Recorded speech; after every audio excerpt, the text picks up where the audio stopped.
Bonsoir à tous et à toutes. Cette semaine dans Parlons Santé, nous revenons sur la visite du bus du cœur.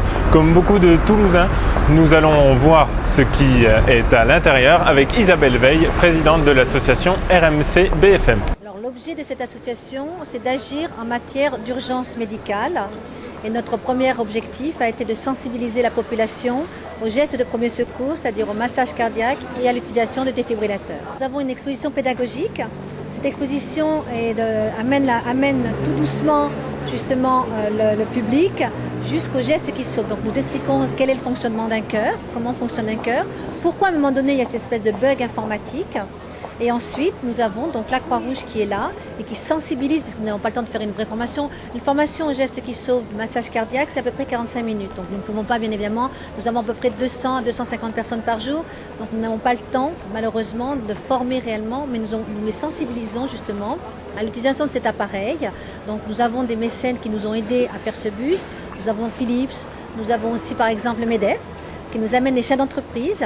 Nous avons la Croix-Rouge qui nous aide aux formations et à la sensibilisation du public.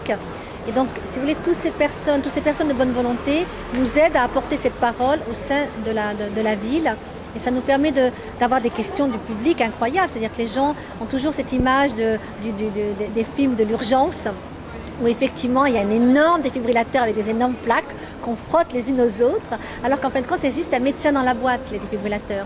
Il y a un décret de mai 2007 qui dit que toute personne non médecin peut utiliser cet appareil. Pourquoi? Parce qu'il n'y a rien à faire. Il y a juste à ouvrir l'appareil et à écouter la voix qui vous guide, qui vous dit comment mettre les électrodes, comment après attendre que le diagnostic soit fait, si oui ou non il est utile de faire une défibrillation. Si vous avez peur et que vous appuyez sur le bouton, si ce n'est pas une défibrillation, s'il n'y a pas besoin de faire une défibrillation, dans ces cas-là, l'appareil ne fera rien. Et ensuite, l'appareil vous aide à faire un massage cardiaque. Donc de toute façon, si vous n'avez jamais utilisé cet appareil, vous avez de toute façon un guide qui vous permettra d'aller jusqu'au bout. Et donc il ne faut pas avoir peur d'utiliser cet appareil. Je vais vous dire un chiffre affreux, c'est 40 000 morts. En France, on a 40 000 morts d'arrêt cardiaque par an, c'est-à-dire 110 par jour. Deux bus par jour qui meurent d'arrêt cardiaque. Actuellement, on en sauve 2%, Seattle 30%. Tout simplement parce qu'eux sont sensibilisés, la population est formée et surtout il y a des défibrillateurs sur la voie publique. Voilà, mon rêve, ça serait ça, c'est qu'un jour, on puisse trouver un défibrillateur aussi facilement qu'un extincteur. Actuellement, on va entre 800 et 1500 euros. Voilà, entre 800 et 1500 euros un défibrillateur. C'est pas le plus cher. Le plus cher, c'est de les installer sur la voie publique parce qu'il faut les mettre dans des bornes climatisées et ça, c'est assez cher. Donc, je pense qu'à un moment donné, on va arriver à faire en sorte que ça soit moins cher. Plus on en installera, moins ça coûtera. C'est l'objectif. Et je pense qu'à un moment où ça sera obligatoire, il faudra qu'on trouve des solutions et là, on sera obligé de trouver des solutions. À Toulouse, vous avez un plan. J'ai vu l'adjointe à la santé qui m'a dit que vous aviez un plan sur Toulouse justement pour installer des défibrillateurs sur la voie publique. Donc vous êtes une ville performante justement parce que voilà, ça va se faire.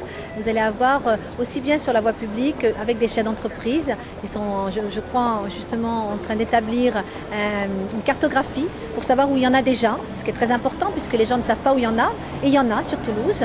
Donc justement, il va y avoir une cartographie qui sera à disposition dans les mairies et surtout à disposition du SAMU, puisque quand vous appelez le SAMU va pouvoir vous dire vous avez un défibrillateur à tel endroit. Voilà ce qui est important. Donc sur Toulouse, vous avancez à grands pas. Alors dans les piscines, c'est une obligation maintenant. Il y en a dans les piscines.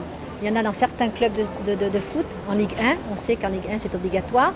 Nous, on travaille au niveau opérationnel justement avec ces bus, avec ces trains du cœur, mais au niveau institutionnel, on travaille avec le gouvernement pour justement instaurer des décrets qui déjà formeraient tous les jeunes qui vont à la journée d'appel à la défense aux gestes qui sauvent, donc 800 000 jeunes par an, ce qui est énorme, et ensuite dans un temps un peu plus loin, peut-être de le rendre obligatoire comme les défibrillateurs, comme les extincteurs, parce que les extincteurs, on en a partout. On ne sait pas les utiliser, mais ça fait partie de notre environnement. Eh bien, c'est pas plus cher d'avoir un défibrillateur à côté d'un extincteur. En plus, on en a moins besoin. Si vous voulez, ce qu'il faut savoir, c'est quand vous avez 3 extincteurs quelque part, vous avez besoin que d'un défibrillateur dans cet endroit-là. Donc moi, ce que je voudrais, c'est qu'effectivement, il y ait une obligation d'avoir des défibrillateurs dans les lieux qui accueillent le public. Merci d'avoir suivi cette émission. Bonne soirée. Je vous donne rendez-vous la semaine prochaine pour un nouveau Parlons Santé.